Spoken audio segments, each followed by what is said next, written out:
टिंकू यादव, मिंकू यादव, अनिल मिश्रा और कौन है चंपत राय और निरपेंद्र मिश्रा, कोई जाति से मत लीजिए। जात की बात हम किसी भी जाति धर्म का हो, अगर डकैती किया है तो डकैत है, किसी भी जात का है। उस पर कार्रवाई होगी और योगी आदित्यनाथ उसका जवाब देने के लिए आज पहुंच चुके हैं वहां पर, ठीक है। और जो भी है, जो भी जिसमें लिप्त है, उनको ऐसी सजा मिलेगी, उनकी 7 पुश्तें याद करिए। और राम जी के उनके वंशज तक नहीं चलेंगे जिन्होंने चोरी की है, उनका खानदान तक खत्म हो जाएगा। भाई साहब आप हैं कहाँ पर? ये बहुत शराब देखा हूँ, जिसके दिन दहाड़े सामने डकैती हो जा रही, बोल ही नहीं पा रहा, और 7 पुश्तों तक जो है परेशान नहीं सहेंगे, ये बात गलत है। वो राम जी है, आराध्य देव हमारे, वो जो है देख सब रहे हैं, वो समय पर बोलते हैं, उनकी लाठी में आवाज नहीं होती है। 500 साल बोलेंगे कि 1000 साल बोलेंगे? 500 साल में बोला तो अभी तो राम मंदिर बना। ये भी अगर लूट मानते हैं, चोरी मानते हैं, तो टिल्लू यादव का नाम आ रहा है भैया।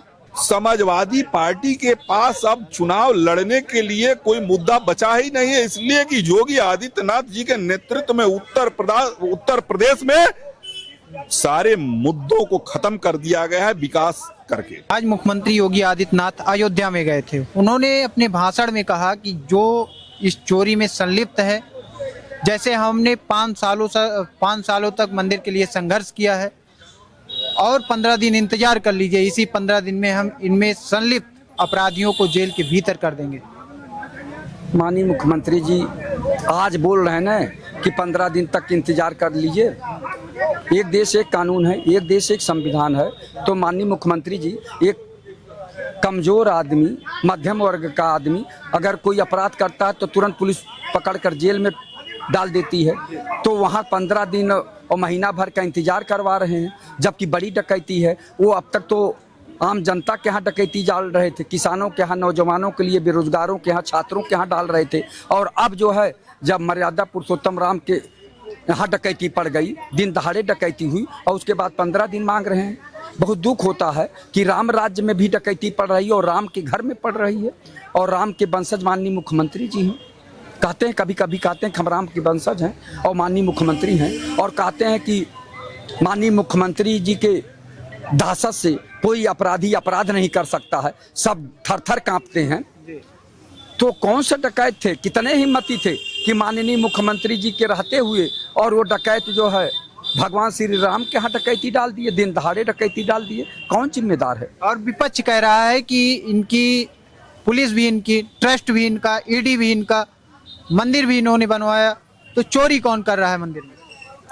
विपक्ष की बात नहीं, आम जनता कह रही। विपक्ष को क्यों लाते हैं पत्रकार महोदय? विपक्ष से नहीं मतलब, आम जनता भारत की कह रही है कि आप मंदिर बनवाने के लिए बहुत ढिढोरा पीटा, मंदिर बना, और आपने कहा विश्व स्तर का मंदिर बना है, वो भी अच्छी बात है। विश्व स्तर का सीसी कैमरे लगवाए गए, बुलेट कैमरे लगवाए गए, और विश्व लेवल का, और मॉनिटरिंग माननीय मुख्यमंत्री जी कर रहे थे, और देश के प्रधानमंत्री आदरणीय नरेंद्र मोदी जी कर रहे थे, और प्रदेश के मुख्यमंत्री योगी आदित्यनाथ जी कर रहे थे। उसके बाद भी राम मंदिर में इतना बड़ा डकैती हो गई, तो कौन जिम्मेदार है? इसका जवाब क्यों नहीं देते हैं आप? जो लोग छोटे छोटे लोगों के ऊपर आरोप लगा रहा है, आप ये बताइए, इतने दिन से जांच क्यों नहीं हुई? क्यों नहीं वो कैमरा देखे? आखिर जानबूझ के तो नहीं देखे। आखिर सीसी कैमरा किस लिए लगाया जाता है? एसआईटी का गठन तो किए हैं, कह रहे हैं चेक कर रही है, दूध का दूध, पानी का पानी। एसआईटी के गठन आप किए हैं, इससे पहले क्या ये नहीं मालूम कि जहां इतना करोड़ों रुपया आ रहा है तो उसका निगरानी भी तो करना चाहिए? और जो बैठाए गए हैं, अभी एक सज्जन हैं, समझे आप, और वो उसके मठाधीश हैं, सबसे बड़े वहाँ के प्रबंधक हैं, निरपेंद्र मिश्रा जी, सीनियर IAS हैं, और उत्तर प्रदेश सरकार में भी मुख्य सचिव रह चुके हैं, और प्रधानमंत्री जी के कार्यालय में भी रह चुके हैं। इतने विद्वान हैं, और इतने साल से वहाँ चोरी हो रही थी, उस पर ध्यान नहीं गया। आखिर आप देख क्या रहे थे? इतने बड़े मंदिर के आप प्रबंधक हैं, सब कुछ अब आपके जिम्मेदारी है, तो इसमें चूक क्यों कर रहे थे? क्यों लापरवाही कर रहे थे? कैसे चोरी अब चल रही थी? कैसे डकैती चल रही थी? हाँ, तो जिम्मेदारी क्यों नहीं लेते हैं? क्यों नहीं लेते? आखिर बताइए कि छोटा कर्मचारी की हिम्मत हो जाएगी जब मुख्यमंत्री के दहशत से बताते हैं कि अपराधी अपराध करने में घबराता है, तो क्या वो अयोध्या में राम मंदिर में डकैतों को कोई दहशत नहीं थी, कोई डर नहीं था? इसके मतलब उन डकैतों का संबंध है बड़े बड़े लोगों से है, और वो लोग हिस्सा ले रहे थे। तभी तो उन डकैतों को तनिक भी माननीय मुख्यमंत्री जी के डर नहीं हुआ कि माननीय मुख्यमंत्री जी का बुलडोजर है और एसटीएफ है, सुना है कि गोली मारती है। आप बताइए, साधारण के घर में चोरी हो जाती है और ये हो जाता है। अभी एक आदमी कहा कि जब मर्डर हो जाता है तब बुलडोजर चलता है। आप बताइए, एक आस्था का विषय है और एक दो का नहीं। एक आदमी कोई मर गया तो उससे बहुत बड़ा नुकसान नहीं होता देश का, लेकिन अगर आस्था मर गई, विचार मर गया, तो उससे पूरा जो है ज्यादा नुकसान होता है। तो वो इस तरह से टाल है भारतीय जनता पार्टी के अंधभक्त, कह रहे हैं कि जो है इसमें जांच चल रही है और ये होगा वो होगा। आप बताइए, लगभग 15 दिन हो गया पत्रकार महोदय, 15 दिन में केवल जांचें चल रही है, कोई अरेस्ट नहीं हुआ, कोई जेल भेजा नहीं गया, किसी के घर पे बुलडोजर नहीं चला। आप बताइए, भगवान राम में करोड़ों करोड़ों लोगों का आस्था है और उसके बाद वहां डकैती पड़ गई दिन दहाड़े, तो इसकी जिम्मेदारी क्यों नहीं माननीय मुख्यमंत्री जी लेते हैं, क्यों नहीं प्रधानमंत्री जी लेते हैं, क्यों नहीं नृपेंद्र मिश्रा जी लेते हैं, क्यों नहीं चंपत राय जी लेते हैं, क्यों नहीं लेते हैं भाई? और उनके घरों पे क्यों नहीं बुलडोजर चल रहा, उनको फांसी पे क्यों नहीं लटका रहे हैं? कि इतने अच्छे जो प्रदेश और देश के सबसे अच्छे अधिकारी माने गए थे नृपेंद्र मिश्रा जी, उनकी देख रेख में वो मंदिर चल रहा है और उसके बाद भी दिन दहाड़े डकैती पड़ रही है, तो क्यों नहीं अपनी जिम्मेदारी लेते हैं? क्यों नहीं लेते? आप बताइए, वो एक व्यक्ति के यहाँ चोरी नहीं हुआ, वो भगवान राम पुरुषोत्तम, मर्यादा पुरुषोत्तम राम के घर में दिन दहाड़े डकैती पड़ी, उसकी जिम्मेदारी क्यों नहीं लेते? और फिर 1-2 दिन की बात नहीं है, और सुने हैं कि 1 दिन से लेके 1 महीने के अंदर 4 से 10 करोड़ रुपया आता है। तो उसकी निगरानी होनी चाहिए कि नहीं होनी चाहिए? आम जनता पूछती है कि ये निगरानी क्यों नहीं आप लोग कर रहे थे, सीसी कैमरा क्यों नहीं देख रहे थे? जब ये सब लूट गया है, यहाँ तक कि सुनते हैं सोने का गदा और हीरे मोती जड़ित तमाम जो है, जो मालाएं आई थी भगवान श्री राम के लिए, वो सब गायब हो गया। कहाँ गया उसका कोई हिसाब किताब नहीं है।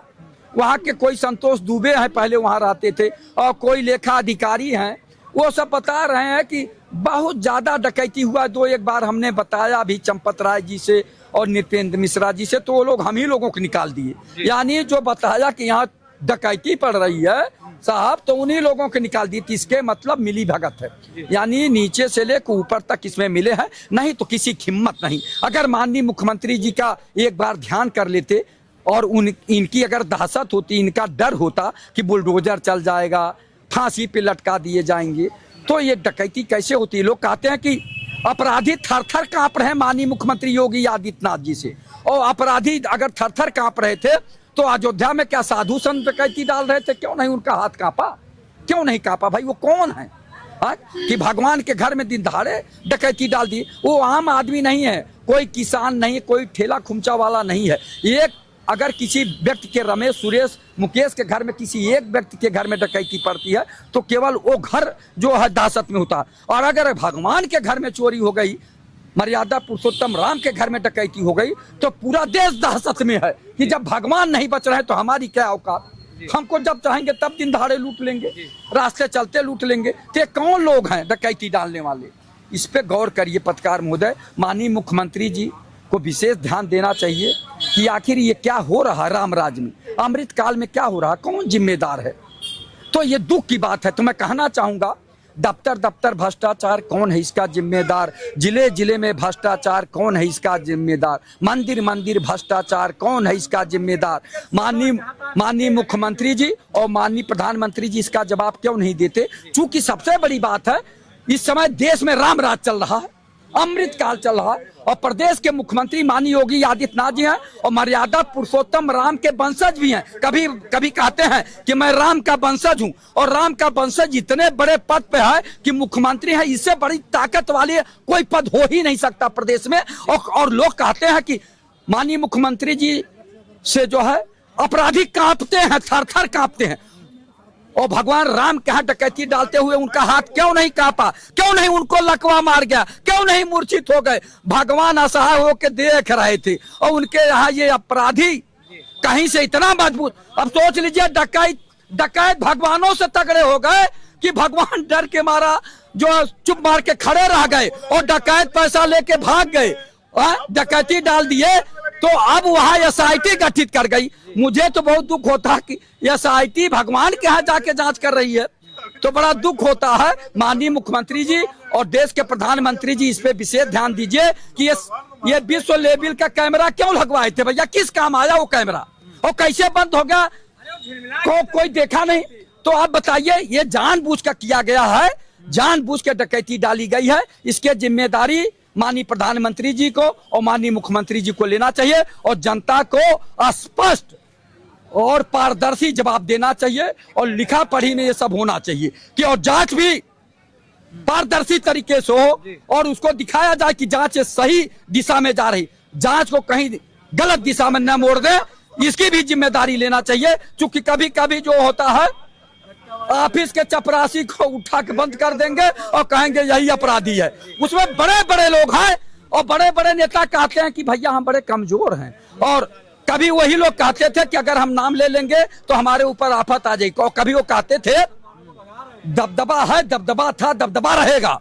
और आज वही कह रहे हैं राम मंदिर में डकैती के बारे में जब पूछा जाता है तो कहते हैं हम बड़े कमजोर हैं, अगर हम नाम ले लेंगे तो हमारे ऊपर आफत आ जाएगी। तो अब सोच लीजिए, तमाम लोग बोल नहीं पा रहे हैं। हम जैसे फक्कड़ी लोग हैं जो ईमानदार हैं, कुछ ये नहीं है, जो पैतृक संपत्ति है घर पे वही है, तो वो लोग कुछ हिम्मत करके बोल दे रहे हैं। लेकिन सबसे ज्यादा जिम्मेदारी माननीय मुख्यमंत्री योगी आदित्यनाथ जी की बनती है, इसके बाद माननीय प्रधानमंत्री नरेंद्र मोदी जी की बनती है कि कैसे आपके रहते इतना बड़ा डकैती मर्यादा पुरुषोत्तम राम के यहाँ हो गई। ये दुख की बात है, ये आम जनता दुख में, ये नेतागिरी की बात नहीं है, ये दलों से मत जोड़िए, किसी भी दल का मतलब नहीं है, ये आम जनता के आस्था पे भी डकैती है। ये दुख की बात है। किसी एक व्यक्ति के यहाँ चोरी हो गई होती या डकैती हो गई होती, पहले सेंध मारते थे, वो खोद देते थे, ईंटा निकाल के घुस जाते थे, तो एक आध बक्से में जेवर वर आता था, लेके चले जाते थे, उसको कहते थे कि नकब भैया कट गई, चोरी हो गया। तो एक व्यक्ति प्रभावित होता था या उसके नातमात्र रिश्तेदार प्रभावित हो, इससे तो पूरा देश प्रभावित हो गया ना। ये आस्था की डकैती हो गई। यानी मर्यादा पुरुषोत्तम राम का बड़ा नाम था, उनके चरित्र का वर्णन हम लोग करते हैं, और ये भारतीय जनता पार्टी वाला उनके चरित्र का नाम लेके देश की में सत्ता पे आए। ये लोग कुर्सी भक्त हैं, लेकिन चरित्र उनका नहीं अपनाए, चरित्र से इनको कोई लेना देना नहीं। मर्यादा पुरुषोत्तम राम को केवल इनका काम बने, इनका काम बनता, भाड़ में जाए जनता। और ये लोग जो है राम के नाम केवल इसलिए लेते हैं कि हमको कुर्सी भक्त, ये लोग देशभक्त नहीं, कुर्सी भक्त। हम लोग देशभक्त हैं कि हम लोग किसानों की आवाज, नौजवानों की आवाज, मजलूमों की आवाज, और जो है और किसानों की आवाज, बेरोजगारों की आवाज, और भगवान मर्यादा पुरुषोत्तम राम की भी आवाज उठाने का अवसर मिला। हम इसके लिए जो है भगवान। और टिंकू यादव जी जो है वो क्या है, सपा के कार्यकर्ता तो है भैया। टिंकू यादव, मिंकू यादव, अनिल मिश्रा और कौन है, चंपत राय और निरपेंद्र मिश्रा, कोई जाति से मत लीजिए। जात की बात हम किसी भी जाति धर्म का हो, अगर डकैती किया तो डकैत है, किसी भी जात का है। उस पर कार्रवाई होगी और योगी आदित्यनाथ उसका जवाब देने के लिए आज पहुंच चुके हैं वहां पर, ठीक है। और जो भी है, जो भी जिसमें लिप्त है, उनको ऐसी सजा मिलेगी, उनकी 7 पुश्तैयार करिए। और राम जी के उनके वंशज तक नहीं चलेंगे जिन्होंने चोरी की है, उनका खानदान तक खत्म हो जाएगा। भाई साहब आप हैं कहाँ पर? ये बहुत शराब देखा हूँ, जिसके दिन दहाड़े सामने डकैती हो जा रही, बोल ही नहीं पा रहा, और 7 पुश्तों तक जो है परेशान नहीं सहेंगे, ये बात गलत है। वो राम जी है, आराध्य देव हमारे, वो जो है देख सब रहे हैं, वो समय पर बोलते हैं, उनकी लाठी में आवाज नहीं होती है। 500 साल बोलेंगे कि 1000 साल बोलेंगे? अरे 500 साल में बोला तो अभी तो राम मंदिर बना, ये तो बनता कहाँ। ऐसा है, नाटक नौटंकी ना करिए पंडित जी। सच्चाई ये है कि कानून अपना काम कर रहा है, संविधान अपना काम कर रहा है। SIT क्यों गठित की गई? वहां तो सत्यवादी लोग जो थे वो पहुंचते, ईमानदार लोग थे, जो राम मंदिर के कार सेवक थे, उनको भेजना चाहिए था। जिन लोगों के परिवारों ने अपना जान गंवाया था, उनको भेजना चाहिए था। उन लोगों को लगाना चाहिए था ईमानदारी से, कि वो लोग देखे कि वास्तव में डकैती किसने डाला। वो सरकारी कर्मचारी तो ऐसे घूसखोर होते हैं, डकैत होते हैं। 85% सरकारी कर्मचारी भ्रष्टाचारी हैं। कोई कार्य सेवक जो है बचे नहीं, जो गोली से इतने भून दिए गए थे, कार्य सेवक बचे नहीं था उसमें। अखिलेश जी की जो मुलायम जी की सरकार थी, कार सेवक पर गोलियां चली तो उसमें कार सेवक बचे नहीं थे। चलाने वाला निरपेंद्र मिश्रा ही उस मंदिर का सबसे बड़ा पदाधिकारी है, वही तो चलवाया था। मुख्य सचिव माननीय मुख्यमंत्री थे उस समय, और आज वही मंदिर के सबसे बड़े मठाधीश बने हैं। देखिए, यादव परिवार समाजवादी परिवार पहले तो राम का अस्तित्व नहीं मान रहा था, और आज अब कह रहा है कि राम को भी ठगने का काम किए लोग। राम क्या कर रहे थे, भगवान क्या कर रहे थे? तो पहले यादव परिवार और समाजवादी परिवार ये क्लियर कर ले कि राम का अस्तित्व था कि नहीं था, भगवान है कि नहीं है। ये तो कंफ्यूज व्यक्ति है, पहले अस्तित्व नहीं मान रहे थे, अब कह रहे हैं कि राम वहां थे तो क्या कर रहे थे। दूसरी विषय, कहीं भी कोई भी अगर भारतीय जनता पार्टी के सरकार में बदनाम करने जैसी कोई घटना हो रही है, चाहे वो हत्या हो, डकैती हो, चोरी हो, लूट हो, छिनैती हो, तो उसमें कहीं ना कहीं समाजवादी यादव परिवार का नाम क्यों आ रहा है? यह भी अगर लूट मानते हैं, चोरी मानते हैं, तो टीलू यादव का नाम आ रहा है भैया। टीनू पता नहीं किन्नू मिन्नू कौन यादव है, यादव का नाम आ रहा है।